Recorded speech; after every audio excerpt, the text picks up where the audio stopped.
Olá, seja muito bem-vindo. Hoje daremos continuidade aos nossos estudos sobre a Bíblia. Na semana passada nós começamos a falar de profecias e hoje daremos continuidade a este tema muito importante. Então este vídeo ele é a segunda parte do vídeo da semana passada, cujo tema era como interpretamos profecias. Na semana passada nós demos aí um panorama geral e hoje falaremos de 8 orientações essenciais para que você interprete as profecias bíblicas de maneira correta. Sem mais delongas, vamos para a primeira orientação, que diz respeito à necessidade de se investigar o pano de fundo, a data e o autor do livro. Esse é o primeiro passo para você interpretar corretamente a profecia. Você tem que entender o pano de fundo da profecia. Você tem que saber quem foi o autor da profecia, para quem que ele estava mandando aquela profecia, que data que foi. Tudo isso é importante, tudo isso faz parte desse pano de fundo. Se você não souber esses detalhes, vai com certeza prejudicar a sua interpretação. Então, quais são esses detalhes? Você tem que saber quem são os destinatários, para quem foi escrita aquela profecia. Será que era o reino do norte, Israel? Era o reino do sul, Judá? Era para outros países na redondeza de Israel? Quem eram os destinatários? Era uma pessoa? Era um rei? Era uma nação? Isso é importantíssimo. Destinatários. O tema unificador da profecia também deve ser observado. Você saber o tema unificador vai evitar que você comece a tirar conclusões precipitadas olhando detalhes da profecia. Então você tem uma determinada profecia que tem diversos elementos envolvidos ali, mas se você não souber o tema unificador, aquilo que dá unidade para a profecia, você pode começar a chutar interpretações equivocadas baseados em fatos isolados. Isso é perigosíssimo. Então cuidado com isso. E quando foram proclamadas ou escritas a escritura. Isso também é importante. Você saber quando foi proclamada aquela profecia é importantíssimo para você se contextualizar. Você saber se essa profecia já foi cumprida ou ainda está pendente. E isso vai fazer com que você entenda o que foi dito lá naquela época, para aí sim poder aplicá-la aos dias de hoje.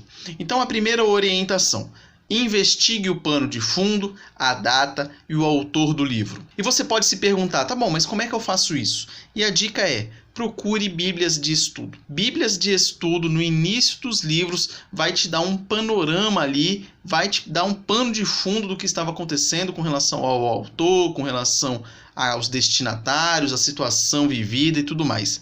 Isso vai te ajudar bastante. Então procure bíblias de estudo porque elas são muito importantes nesse sentido aqui.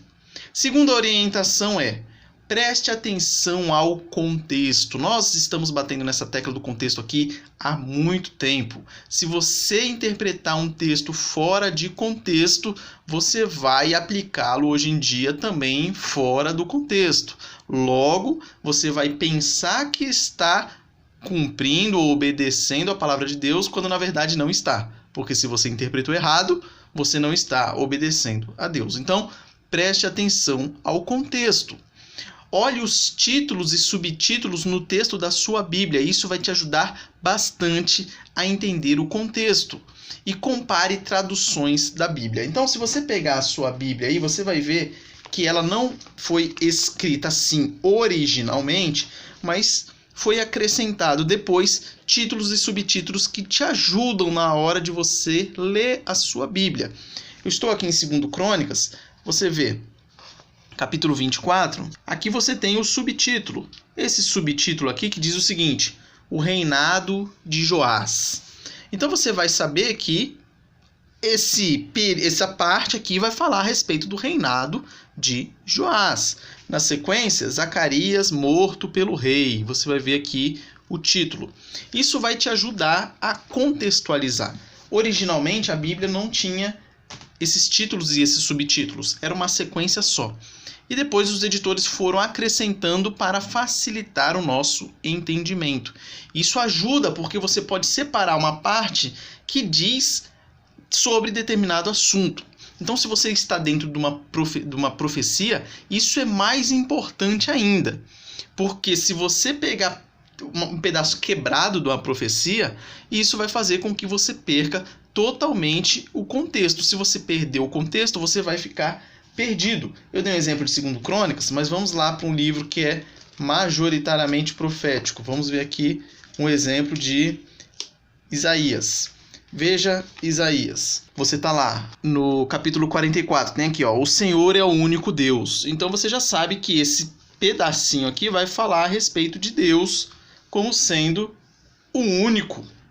Depois você começa a loucura da idolatria. Então você vai se seguindo por esses títulos e subtítulos, que isso ajuda você a ficar dentro do contexto. É claro que às vezes você vai ter, por exemplo, mais de um título, subtítulo que tratam, na verdade, da mesma coisa.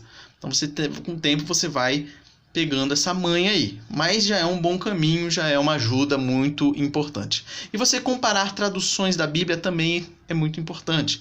Você está lendo uma profecia em determinado livro da Bíblia, não está entendendo muita coisa, compare com outra Bíblia. Ah, não tenho dinheiro, só tenho uma Bíblia em casa. Na internet você acha outras traduções. Então procure lá outras traduções e faça a comparação e veja ali se você consegue entender melhor o contexto, porque é importantíssimo saber o contexto. Terceira orientação. Você está lendo sobre profecia. Logo, você já é obrigado a esperar uma linguagem figurada. A profecia ela tem essa característica de linguagem figurada. Ela traz um gênero emotivo. Ela geralmente vai falar a respeito de julgamento, de angústia, de anseio, de celebração. Então ela tem esse cunho emotivo. E nada melhor do que você utilizar linguagem figurada para você atingir o emocional da pessoa. Então isso é uma característica muito presente nas profecias e você não pode ignorar isso. Então você espere sempre que ler uma profecia, linguagem figurada, linguagem poética, hipérboles e simbolismos. Isso vai fazer com que você evite interpretar literalmente algo que foi escrito para ser interpretado simbolicamente. E o inverso também é verdadeiro. Você também não pode, quando o autor inspirado escreveu a profecia para ser interpretada literalmente, interpretá-la simbolicamente. Então a gente tem que ficar atento para interpretar da maneira como o autor quis que fosse interpretada. Se for literalmente, interpretamos literalmente. Se for simbolicamente, como geralmente é, devemos interpretar simbolicamente. Então, qual que é a conclusão? Busque sempre a intenção do autor. Busque entender o que o autor estava querendo dizer. Era figurado? Interprete dessa maneira. Era literal? Interprete literalmente. Quarta orientação. Diferencie profecia condicional de incondicional. Isso aqui na prática é difícil. É um tema complicado. Porém, tentaremos te dar aqui algumas informações para tentar facilitar a sua vida na hora de você estudar e interpretar profecias. Então você vai encontrar na Bíblia algumas profecias cujo propósito são inalteráveis. Por exemplo, Gênesis 12, 1 e 2. Lá diz: Ora, disse o Senhor a Abrão, sai da tua terra, da tua parentela e da casa de teu pai, e vai para a terra que te mostrarei. De ti farei uma grande nação, e te abençoarei, e te engrandecerei o nome. Se tu uma bênção. Essa profecia aqui, ela é inalterável. Deus fez uma aliança com Abrão, que depois se tornou Abraão, e farei de ti uma grande nação e te abençoarei e te engrandecerei o nome.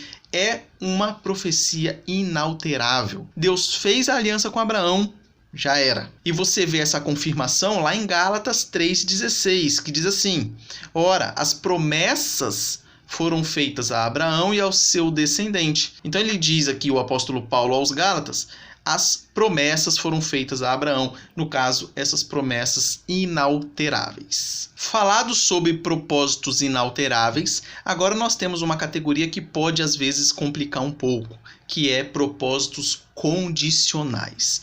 Percebam o exemplo. Lá em Jeremias, capítulo 18, versículos 7 a 10, vai dizer o seguinte: no momento em que eu falar acerca de uma nação ou de um reino para o arrancar, derribar e destruir, olha lá a partícula condicional, se a tal nação se converter da maldade contra a qual eu falei, também eu me arrependerei do mal que pensava fazer-lhe. E no momento em que eu falar acerca de uma nação ou de um reino, para o edificar e plantar, se ele fizer o que é mal perante mim e não der ouvidos à minha voz, então me arrependerei do bem que houvera dito lhe faria. Foi o profeta Jeremias que disse isso da parte de Deus. Então perceba que aqui você vê uma profecia com um caráter condicional. Se você fizer isso, eu vou fazer aquilo. E se você deixar de fazer aquilo, eu vou fazer isso. Então tem a partícula se. E isso às vezes causa um pouco de confusão na cabeça das pessoas e depois aqui mais para frente você vai perceber o motivo disso. Mas primeiro, tente diferenciar essas profecias inalteráveis, como foi o exemplo da primeira que nós demos, e agora essas condicionais. E você pode se perguntar, mas como é que eu faço para diferenciar se uma é condicional ou inalterável? Observe que para diferenciar se uma é condicional ou não, nós devemos observar as afirmações adicionais no contexto. O contexto vai te dizer se aquela profecia ela é inalterável ou condicional. Mas um detalhe que a gente tem que ficar atento é que às vezes as profecias sendo condicionais, elas não afirmam essas condições implícitas. Por exemplo, vejam aqui Jonas, capítulo 3, versículo 4.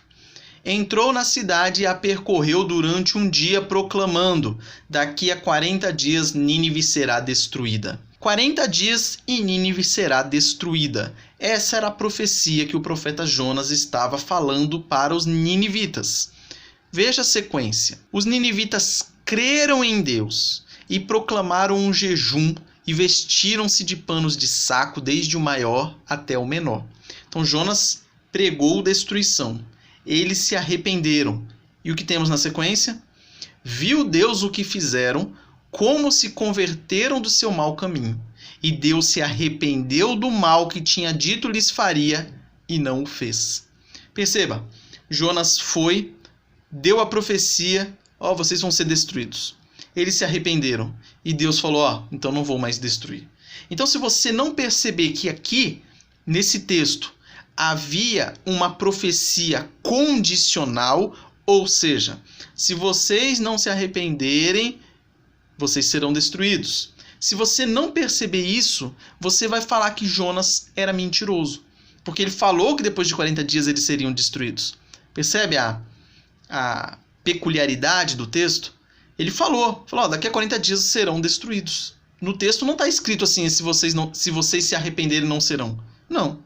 Ele falou a profecia, o povo se arrependeu e Deus falou que não destruiria mais. E isso você percebe logo no início do texto. Quando Jonas não queria ir lá pregar para os ninivitas, tentou fugir, ele já sabia que Deus, por ser misericordioso, poderia não puni-los. E ele não queria isso, ele queria que Deus punisse aquele povo lá, povo violento, povo criminoso e povo assassino, pecador e tudo. Ele queria que Deus condenasse, mas Deus usou Jonas para ter misericórdia dos ninivitas e salvá-los. Então fique atento para você perceber essas condições quando elas estiverem implícitas no texto. Não é sempre que estará assim. Se você fizer isso, você vai ser bem-aventurado. Se você não fizer isso, você terá consequências. Quando está assim, fica fácil de você perceber que é uma profecia condicional. Agora, quando não tem, complica um pouco mais, mas mesmo assim dá para nós percebermos essa particularidade. Porém, agora vem uma complicação.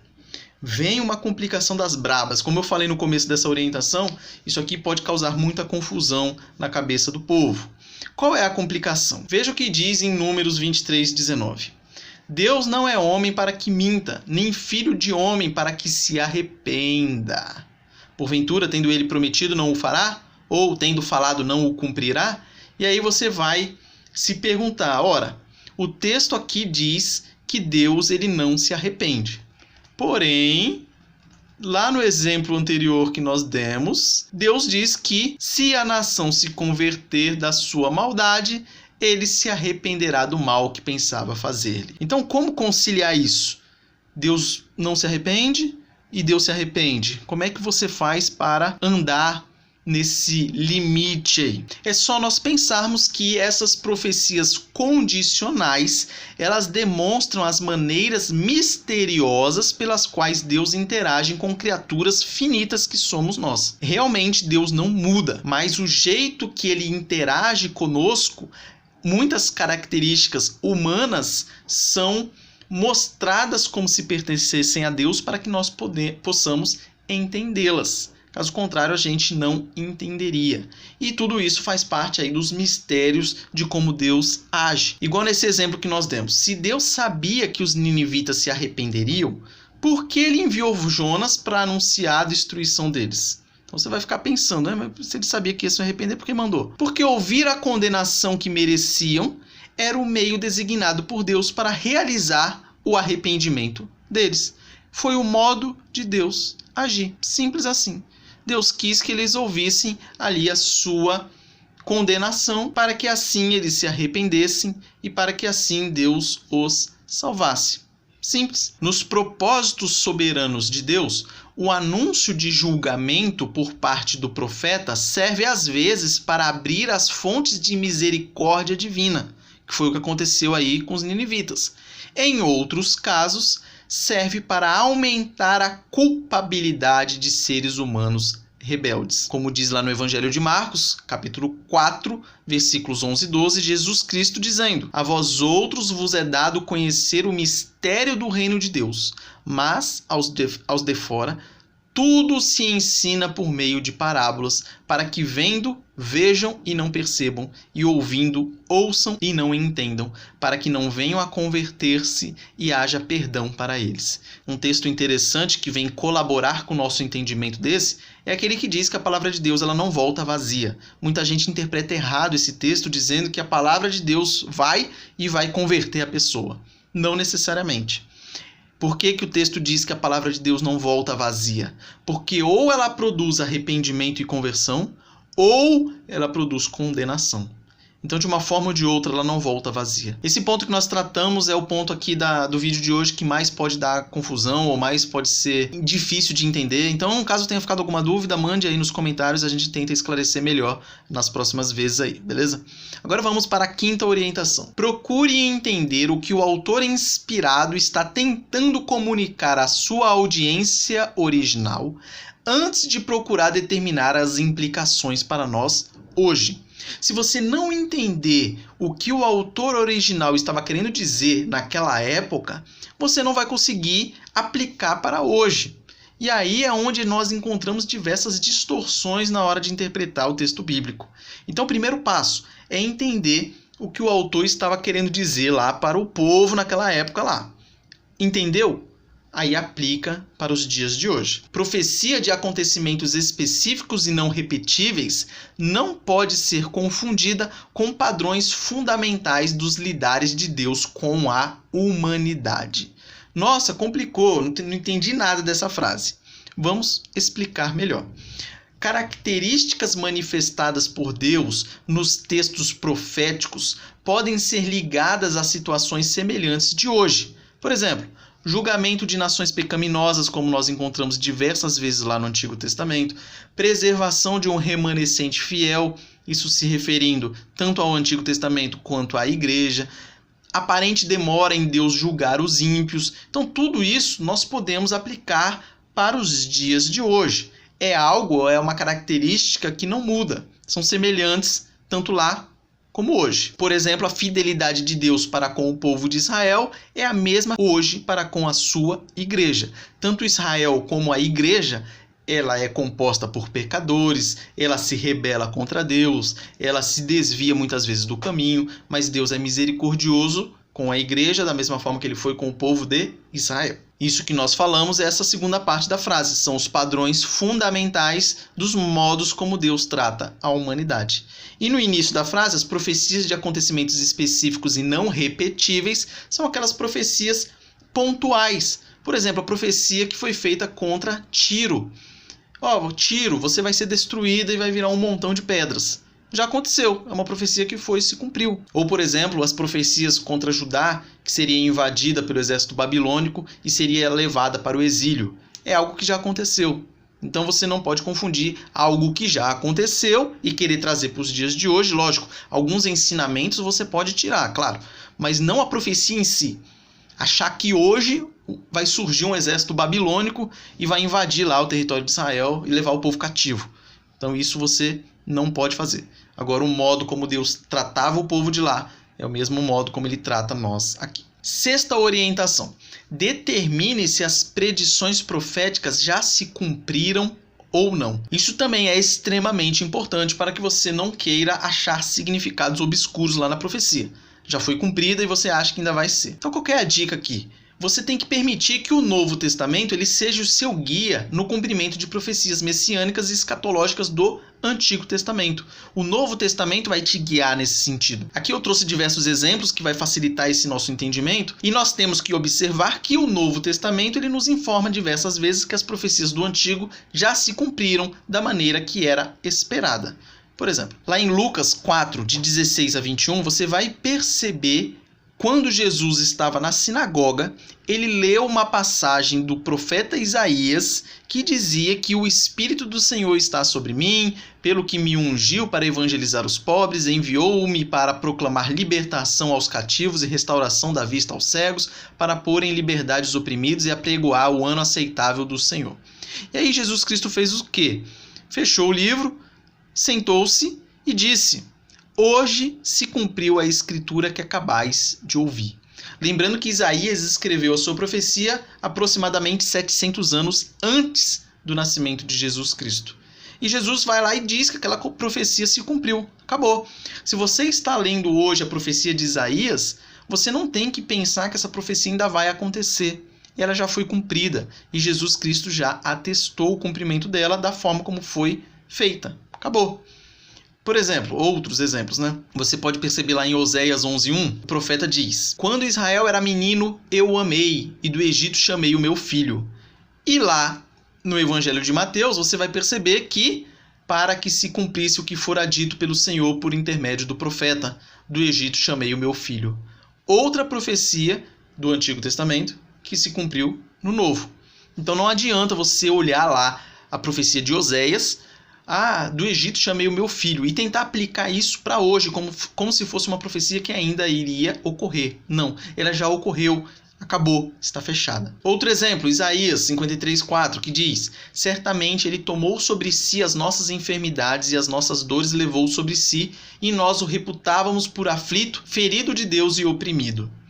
E lá em Mateus vai dizer: para que se cumprisse o que fora dito por intermédio do profeta Isaías. Ele mesmo tomou as nossas enfermidades e carregou com as nossas doenças. Então perceba aí de novo, profecia do Antigo Testamento sendo atestada ao cumprimento no Novo Testamento. Mais uma lá em Zacarias: fere o pastor e as ovelhas ficarão dispersas. E aí você encontra lá em Mateus: então Jesus lhes disse: esta noite todos vós vos escandalizareis comigo, porque está escrito: ferirei o pastor e as ovelhas do rebanho ficarão dispersas. Veja como vai encaixando. É claro que nós temos ainda profecias que ainda precisam ser cumpridas, principalmente o retorno de Jesus Cristo, a segunda vinda de Jesus Cristo, mas outras diversas já foram cumpridas. E não tem mais que você ficar esperando elas acontecerem. Acabou. Sétima orientação. Note o valor apologético da profecia. Quando nós estamos nos referindo à apologética, nós estamos falando aqui em defesa. Pode ser utilizado como argumentação para a defesa de alguma coisa. Então você percebe que lá em Atos 2, 17 a 21, os apóstolos apelaram para o cumprimento de profecias como aprovação divina do evangelho cristão. Séculos depois, Blaise Pascal usou o mesmo argumento como prova da veracidade do cristianismo. Ele disse o seguinte, que a religião cristã ela é a verdadeira porque ela tem sido cumpridas as suas profecias, o que não ocorre com outras religiões. Então, a profecia, ela tem um valor apologético. Então, no livro de Atos, capítulo 2, versículos de 14 a 21, você vai perceber que os cristãos ali estavam sendo acusados de estarem embriagados. Foi aquela situação do Pentecoste, onde as pessoas estavam com a presença ali do Espírito Santo e falando em línguas e tal. E aí, lá diz, estes homens não estão embriagados, disse Pedro, como vindes pensando, mas o que ocorre é o que foi dito por intermédio do profeta Joel. E acontecerá nos últimos dias, diz o Senhor, que derramarei o meu espírito sobre toda a carne e assim por diante. Então o apóstolo Pedro ele utilizou a profecia de Joel. Você estava ali num círculo judaico, as pessoas conheciam o Antigo Testamento, elas conheciam a profecia de Joel. E ele estava falando, como disse Joel, é isso que está acontecendo hoje. A profecia está se cumprindo hoje com o derramamento do Espírito Santo. Então ele utilizou a profecia e o cumprimento da profecia como uma apologética, como uma defesa da verdade cristã. Da mesma forma, nós podemos usar o texto de Isaías 53, que trata de Jesus Cristo e foi escrito há 700 anos antes da vinda de Jesus Cristo. E o texto lá é muito claro, falando a respeito da vinda de Jesus. Então você pode estar conversando com uma pessoa e você demonstrar isso. Essa profecia ela vai ter esse cunho apologético aí, muito importante para você mostrar para a pessoa que realmente a fé cristã ela não é um chute aí, ou não é um salto no escuro.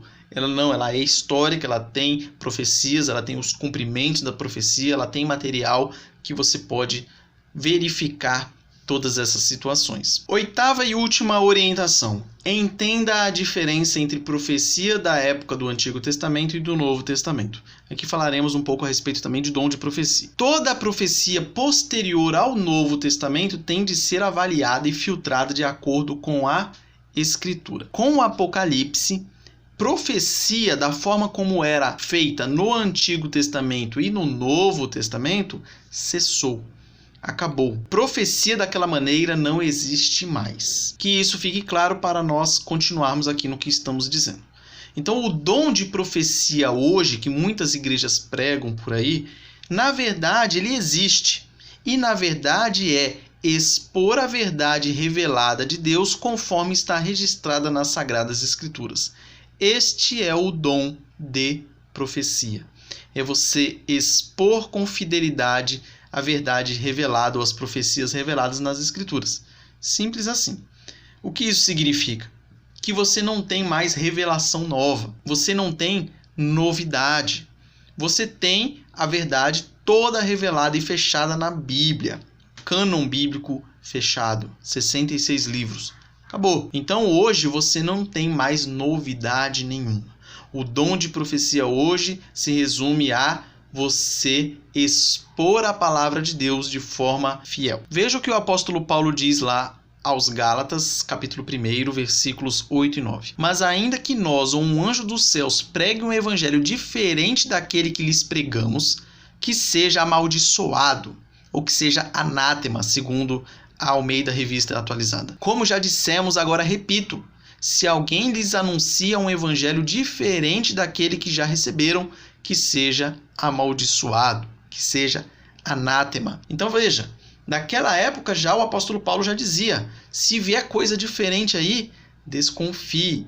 Se tiver novidades, desconfie. Se tiver coisa divergente do que nós já temos aqui, desconfie. Tanto que Paulo, quando ele escreve aos Coríntios e vai falar a respeito da Santa Ceia, ele não inventa nada. Ele fala, eu vou ensinar para vocês o que eu também recebi. Então, da forma como eu recebi esse ensino, eu estou passando para vocês. Não tem novidade nenhuma, não tem coisa nova, não tem revelação nova, nem nada disso. Então tome cuidado nos tempos em que estamos vivendo, cheio de novidades por aí, cheio de profecias novas, cheio de revelações novas. É só você pensar assim, a igreja viveu 2000 anos. Então será que ela viveu 2000 anos e só agora vai fazer sentido uma coisa que apareceu hoje? Lá hoje descobriram o sentido verdadeiro de uma profecia tal. Será? Então toma cuidado com esse negócio. Tome cuidado com esses profetas de Araque que temos hoje em dia. Conclusão. Vamos repassar aqui rapidamente as 8 orientações para que você interprete as profecias bíblicas da maneira correta. Primeiro, investigue o pano de fundo, a data e o autor do livro. Segundo, preste atenção ao contexto. Terceiro, espere uma linguagem figurada. Quarto, diferencie profecia condicional da incondicional. Quinta orientação, entenda a intenção original antes de aplicá-la. Sexta, observe o que já foi cumprido ou o que ainda está pendente de ser cumprido. Sétima orientação, note o valor apologético da profecia e utilize isso ao seu favor.